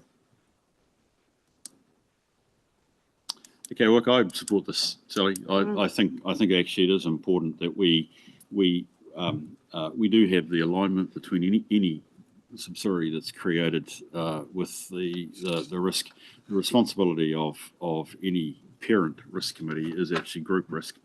So it's to have an understanding of actually how it's being monitored without necessarily impinging on their own individual sovereignty. So it's a monitoring. So I think the idea that we are inviting a CCO or a CCTO to report periodically to us on key risks and mitigations makes sense. That's the first one. The second one is that we have an expectation that there'll be an attempt to align risk reporting. That makes, to me, a lot of sense. And to invite the CCO to talk about its risk maturity makes, again, good sense. The third one is the review health and safety risk reporting and critical incidents from all council-controlled organisations and trading organisations. I think is just, to me, common sense, given their combined PCBUs. And I would be expecting that we would have any combined PCBU. The question, Sally, that you've posed around clarifying whether this committee reviews, notes or follows up on audit findings from council-controlled, appointed council-controlled auditors, I think that's actually relatively light-handed in my view. The responsibility rests with the individual CCO or CCTO, but I would expect in the normal life cycle annually that we would understand from a CCTO their relationship with the auditor and matters that have been raised. So I think probably I would leave it as review because that keeps it reasonably broad without hopefully being undue influence. And I do agree with the other one, there's the oversight of the alignment of CCO's performance in council strategic objectives. That should hopefully come through, by the way, in the risk framework. Yeah. So, yeah, Sorry. go for it. One last thing, sorry. Just going back through my notes. The other thing was in the current charter, there seems to be something that we haven't implemented, which I thought would be worthwhile drawing attention to, and that is actually having the independent chair of the committee come and report to council. So it would be great to action that. Yeah. In our previous conversation, you actually highlighed perhaps twice a year would be twice appropriate. A year, personally, yeah. So that's the other matter for discussion if people want to share. And I'd like that put into the resolution if you, to the extent that it'd be twice a year. I think I've seen elsewhere where it's a compulsion on your chair to do something, but B, I think it also just creates the mandate to do that, which I think is important as an independent. Okay, so I sense we want to keep ourselves moving on this. So I think what we're doing is, what we are doing is we're reviewing, we have reviewed the charter. We have provided the following we provide the following recommended changes to the Audit and Risk Committee Charter for council approval, which is the right-hand column down there. The only changes I suggest that we delete the word note or follows up and just uses the word reviews. And include audit and review. Do you want what you said about the audit and risk chair? Oh, yeah, sorry, I'm coming to that. So if we could also add that the independent chair, the independent chair reports to full council twice a year on its activities. And that won't stop any, ad hoc need for the chair to talk to the council if that be the case. And I think we'll treat it as a separate C. Request council changes our name to a risk and assurance committee. Should we do that? Do it now? Or do you want to? Yeah, I think that's what you're saying. Good idea. Okay, so that's the. I think that's more or less it. I'm not going to reread that out or ask Grant to do it. I hope that makes sense as we've bantered our way through it. Are you going to move that for me? Yeah, sure. Good. So I'll second it. Then the other one that's done all the talking. Is there any debate on the question? Any discussion on the motion? No, I'll put it then, please, all of it. So we're going to call ourselves a RAC from now on. Can I just ask, the change of name, is there an effective date from that? Is that from the new training or is it from? Oh no, from point when of you do approval, this from for when the they council. approve it, when they approve it. council approve it.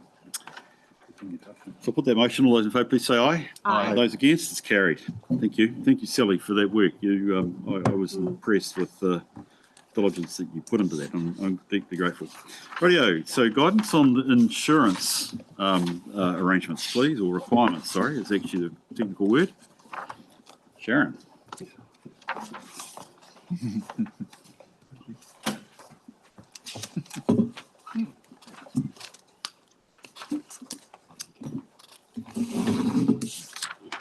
Morning. Good morning. Mindful How of are time, you? I'll keep this fairly brief. So insurance is a core component of Napier City Council's risk management strategy. And prior to development of the insurance guide, the approach within our contracts was rather ad hoc. Some contracts were rather silent, others took a one-size-fits-all approach. So there was an opportunity to put some better guidance in, but also take a scalable approach on how we manage that risk, hence the insurance guide. So the guidance takes a risk-based approach to the type of insurance and the level of insurance that's required. So you can see that particularly in section 4 in the risk matrix. What this does is provides information to people around what insurance they may need and how to assess the threshold that's required. So in compiling the document, it was reviewed by internal and external subject matter experts, particularly Aon, who's Council's insurance broker. And it was approved by ELT on the 21st of May. As it relates to risk management, I was keen to socialise the document and the work that's been completed with this committee. And also to mention that Aon have been singing the praises of the document and have actually spoken to some other councils that have been looking at developing something in this space to suggest that they talk to Napier City Council and get hold of a copy. So that's been requested by Palmerston North and the regional council so far. Any questions? That's great. Thank you, Sharon. Tell Alan we'll sell our IP to them. Yeah. How much do we need to balance our books? Don't give it. No, I'm pulling legs. That's tremendous news, actually. It's great. So, folk, do we have comments or questions, Sharon, on this? It is very helpful, given our broader role around insurance, to understand how you're integrating this into particularly our procurement and contracting arrangements, which is really superb. Any comments or questions? No? David? Just in around the construction side of things and the silence on requirement for professional indemnity insurance. I think it's an excellent exercise and wonderful paper, but I was surprised to see that gap, really. So it's allows for us to readdress and identify, which is great. So appreciate the work. Thank you. Thank you. The only comment I had, which is probably I do at risk, Sharon, is when it got the fact that this is a guide, yet it's mandatory. And guidance doesn't sound like being mandatory to me, but I'll let you work that one through as to whether this is more a policy. You will have this and consider this. To me, strikes me as something more than guidance, but that's neither here nor there. Yep. The only thing, let me just ask one question, and maybe that I haven't read it quickly enough. this is really important when you develop your procurement strategy around any particular project. Is it clear in here that you will embed this and from a risk perspective when you're developing your various procurement strategies or plans for a particular project? Do you think it's clear enough?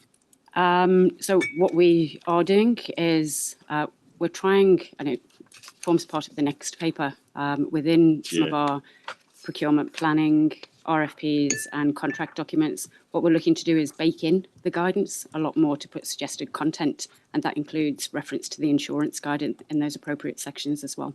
Yeah, well, look, I don't want to overcook it. I might have perhaps suggested there be something there, but that's neither here nor there.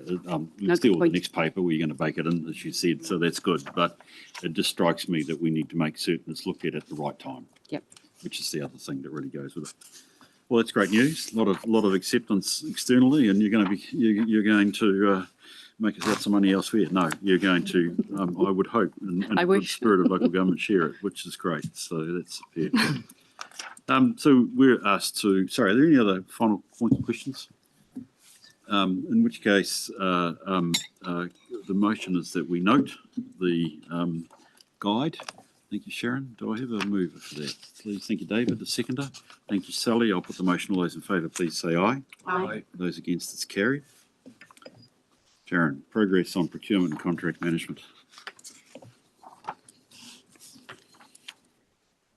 So the procurement and contract management plan that was developed was in response to an internal audit report that was completed by Crow in April last year. That plan, the improvement plan, was approved by ELT and socialised with this committee on the 18th of June last year. So this report is to show how we're tracking against that original plan. In terms of the work that's been completed and what's still outstanding, you can see there's a diagram that shows what's been completed. I'm mindful that that's just a quick snapshot and that the deliverables may not be clear from that. So those were described in a little bit more detail in the report, and I'll just quickly run through those. So the developments included creating a new improved suite of procurement planning and tendering documents. So again, that came back to making sure that we could bake in more of that guidance so that users had some sample content to work with. Not only does that expedite drafting those documents, but it also provides an example within that sample content of what good looks like. We've expanded the suite so that the guidance is more targeted for contract works, professional services, and ICT, and general goods and services.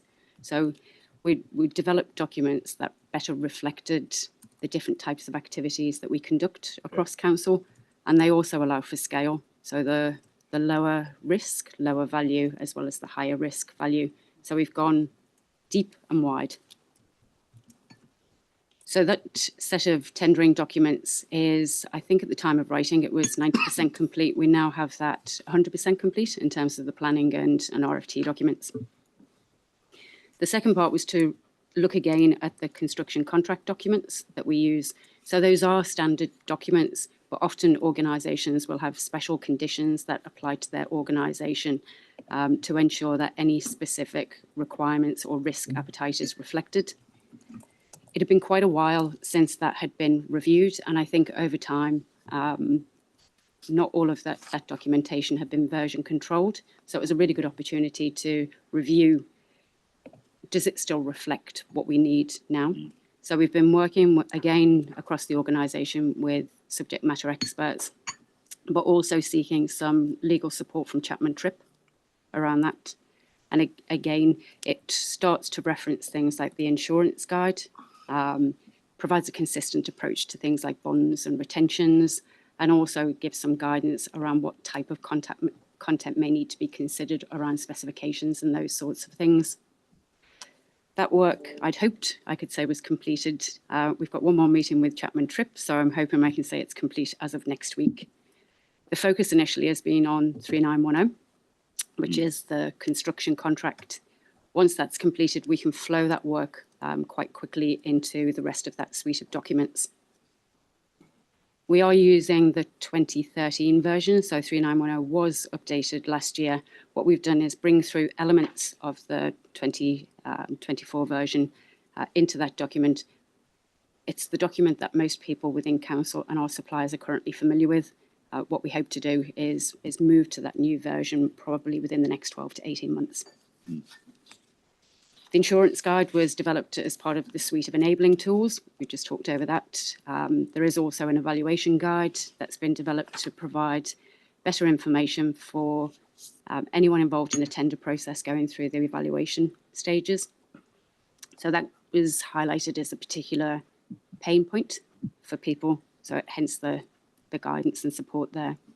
And that's complemented by some information on how we get our tenders onto GETS, which is an online portal that we use to advertise council opportunities.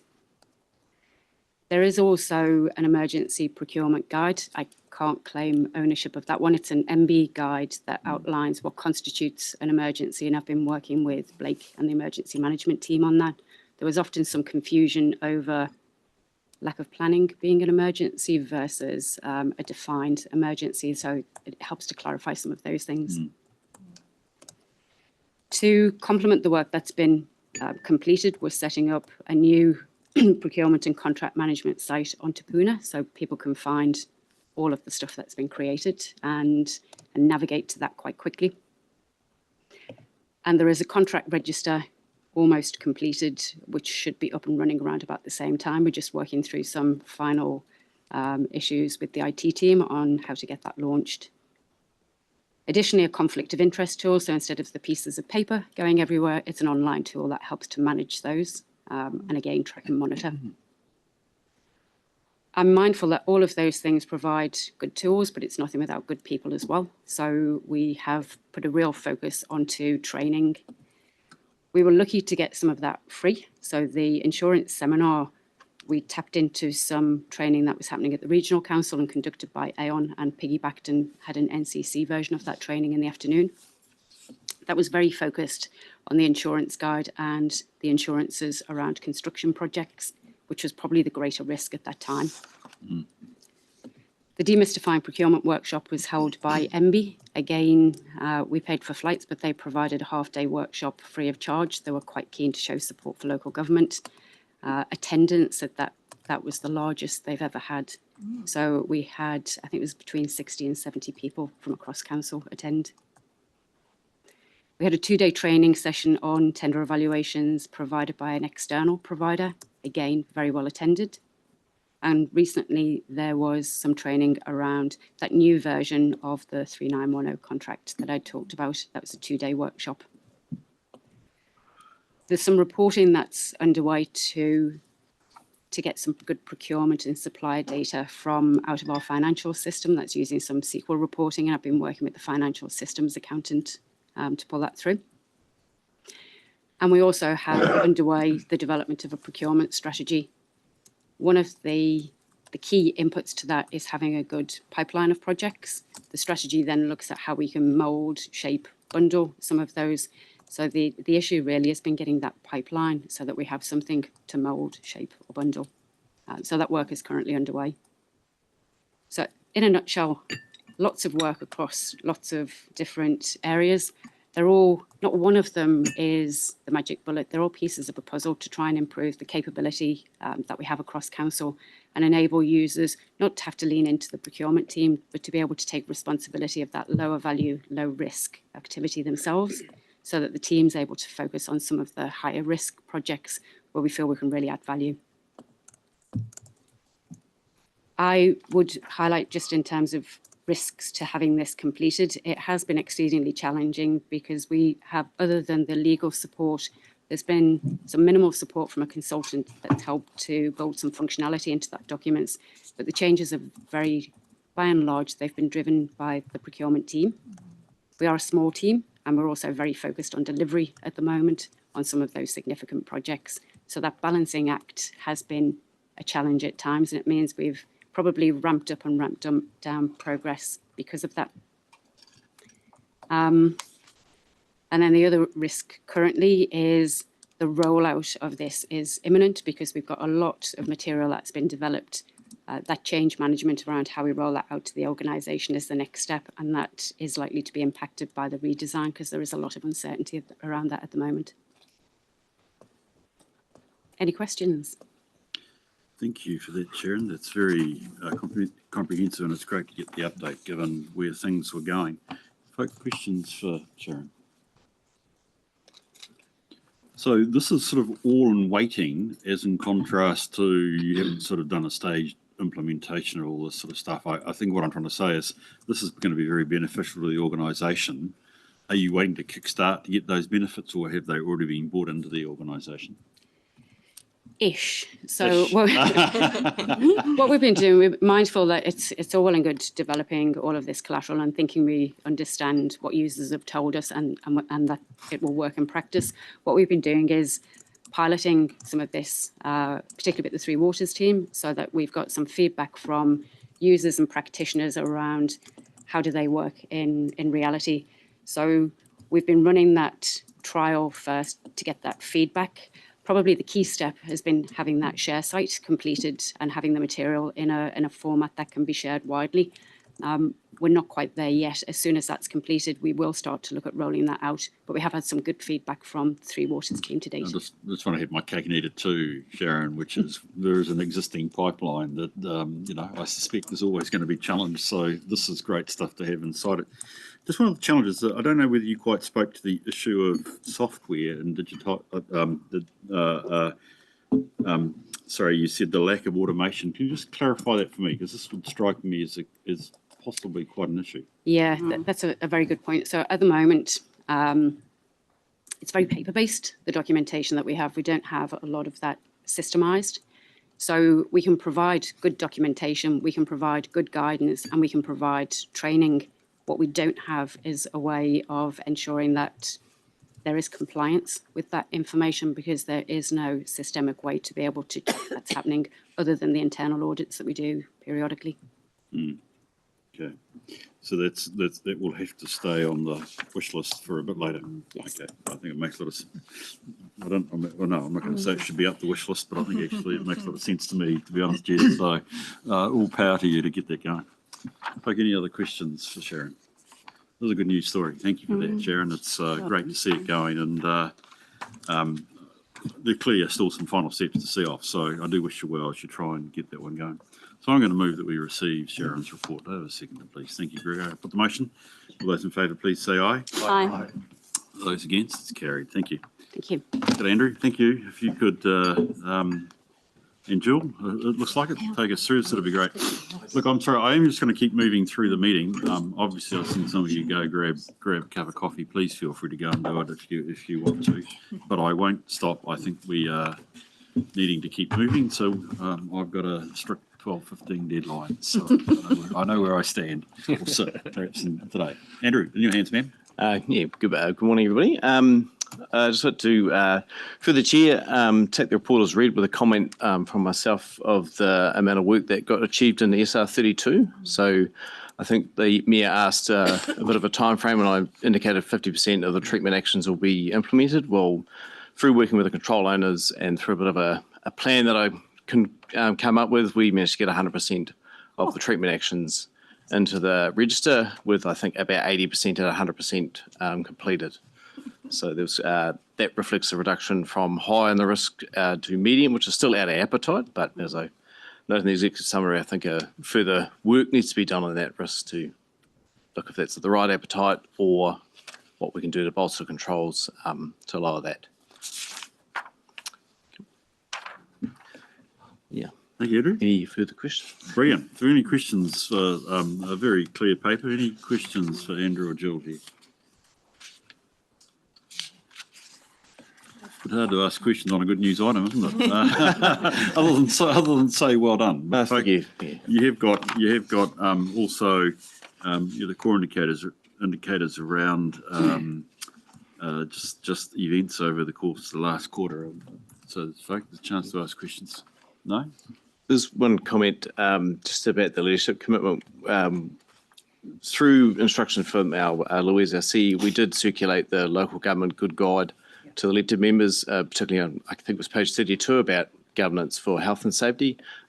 With there being a reminder, it's obviously an election year, so we were just holding, but the training we have lined up is pretty readily available to access and tap into. It's just a matter of obviously booking in with the governance team for the elected members. So, yeah, it's in a bit of a holding pattern at the moment, but yeah, happy to take instruction on that when ready. Brilliant. Oh, I'm glad you got it available. Makes a lot of sense. It's a governance-based, focused health and safety. Central Hawke's Bay have currently done it. It's been sort of workshopped a bit, so it should land pretty well based on governance focus of health and safety. Thanks, Andrew. So, any other questions or comments? We find that you always get interested in workplace notifications. They're under control. Yes. As said in the report, it was a contractor that working for us had notifiable events.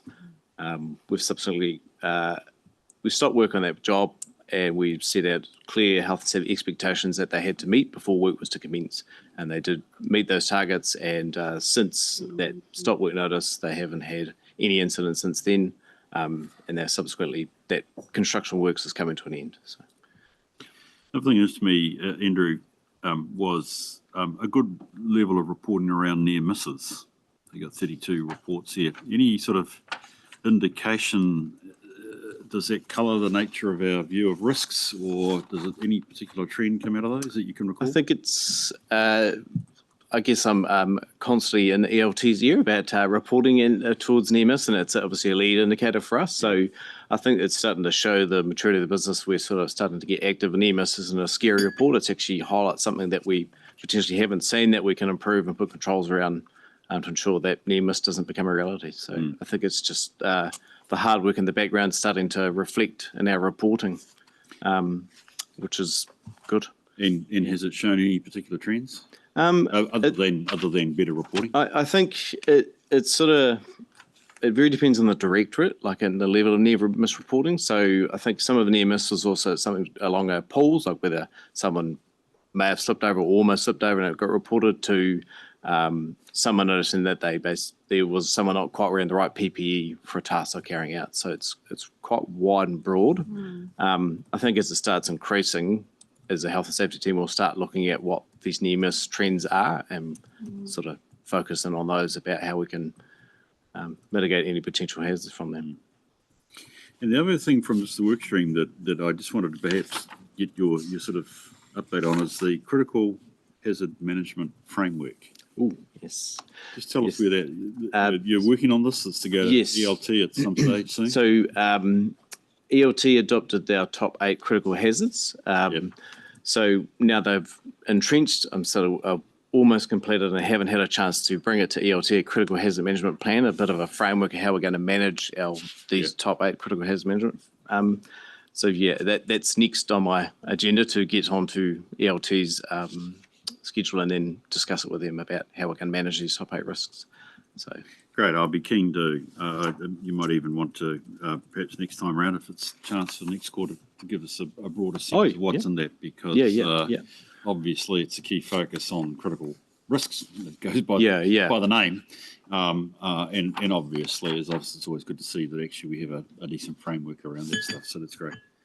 And like I would note, the commitment of leadership to all senior managers here. Well done, 100%. That's great. I'm glad to see that. Can we move to any other questions, folk? Didn't feel like it. You give me a couple of chances. Can we move to the resolution which we received the report? Again, it seems to go with who does the talking. I'm going to move that we receive it. Do I have a seconder, please? Thank you, Grego. I'll put the motion. All those in favour, please say aye. Aye. Those against, it's carried. Thank you. Thank you. Thank you, you guys. Talia, welcome to the meeting.